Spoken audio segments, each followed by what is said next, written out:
అదే RTV app వార్తల్ని క్షణాల్లో చదివే అవకాశం ఉంటుంది. ఒక న్యూస్ పేపర్, ఒక టెలివిజన్ ఛానల్ మీ చేతుల్లో ఎప్పుడూ ఉంటాయి.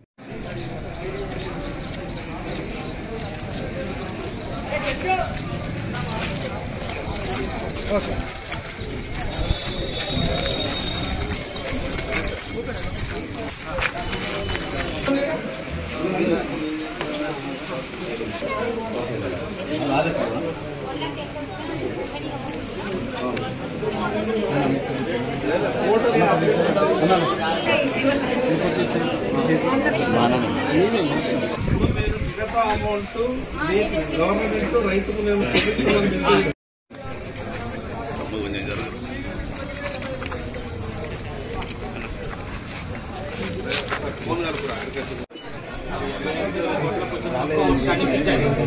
దానివల్ల మళ్ళీ మన రివైజ్ పంపించాం. టెక్నికల్ ప్రాబ్లం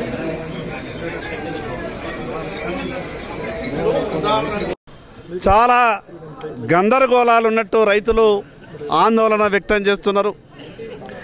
ఈరోజు ఆదిలాబాద్ జిల్లాలో ఉన్నటువంటి అనేక మంది రైతులు మాకు 2 లక్షల రూపాయల లోపే రుణం ఉన్నది, 1 లక్ష రూపాయల లోపు రుణం ఉన్నటువంటి రైతులు, అదేవిధంగా 50,000 రూపాయలు 60,000 రూపాయలు లోన్ ఉన్నటువంటి రైతులకు కూడా రుణమాఫీ జరగలేదని చాలామంది రైతులు ఆందోళన వ్యక్తం చేస్తున్నారు.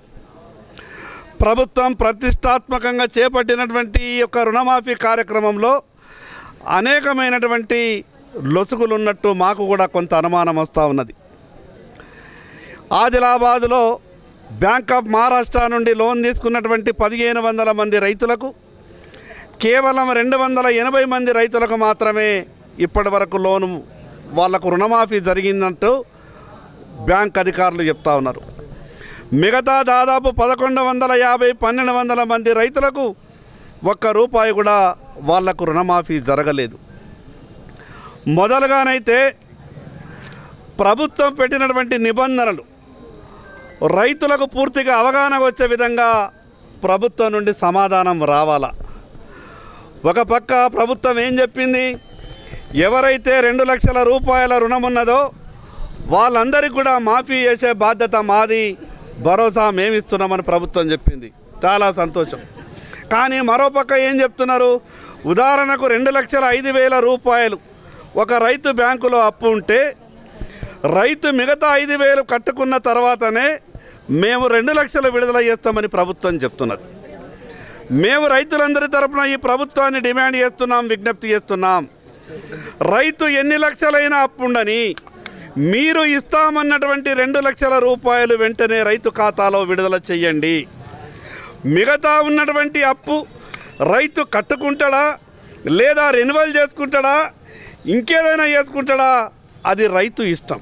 కానీ ప్రభుత్వం ఇస్తానన్నటువంటి 2 లక్షల రూపాయలను వెంటనే రైతు ఖాతాలోకి విడుదల చేయాలి.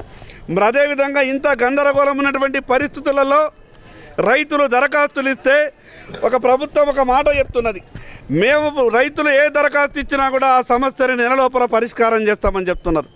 దానికి ఇప్పటి వరకు ఒక పోర్టల్ అనేది రైతు తయారు చేయలేదు. ఏ రైతు అయినా కానీ దరఖాస్తు ఇస్తే ఆ రైతుకు సంబంధిత అధికారి రసీదు ఇవ్వాలి. రసీదు ఇస్తేనే రైతు దగ్గర ఒక ఆధారం ఉంటుంది. తిరిగి నెలలోపు రైతు కనీసం ఆ అధికారిని అడగగలుగుతాడు. కానీ ఆ అధికారి రైతుకు ఎటువంటి రసీదు ఇవ్వకుండా కేవలం నువ్వు దరఖాస్తు ఇచ్చిపో. మరిన్ని వీడియోస్ కోసం ఛానల్ ని సబ్స్క్రైబ్ చేయండి. లేటెస్ట్ అప్డేట్స్ కోసం వాట్సాప్ ఛానల్ ని ఫాలో చేయండి.